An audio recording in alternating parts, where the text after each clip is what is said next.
Hey there, ocean explorers! Today, we're going to have a splash-tastic time learning all about sea otters. These furry friends are some of the cutest creatures in the sea. Are you ready to join us on this exciting adventure? Fluffy fur coats. Sea otters have the thickest fur of any mammal in the world. It's like wearing a cozy jacket all the time.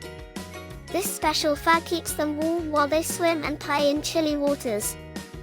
Playful pups. Sea otters are super playful. They love to float on their backs, juggle rocks, and even hold hands with their friends to stay together in the water. Talk about teamwork. Seafood lovers. These otters are seafood connoisseurs.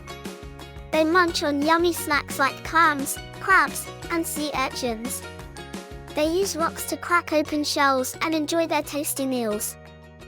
Excellent swimmers. Sea otters are like underwater acrobats. They can dive down deep into the ocean and hold their breath for up to 5 minutes. That's longer than some of us can hold our breath in the bathtub.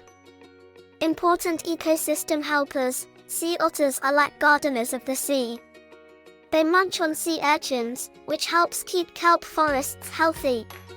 Kelp forests provide homes for lots of other sea creatures, so sea otters play a vital role in the ocean's ecosystem. What a fantastic adventure we had learning about sea otters! From their fluffy fur coats to their playful personalities, these adorable critters sure know how to make a splash in the ocean. We hope you had a blast exploring with us today. Stay tuned for more searific adventures. Don't forget to subscribe to the channel for more exciting updates on our expedition to the underwater world. Until we meet again, take care and bye.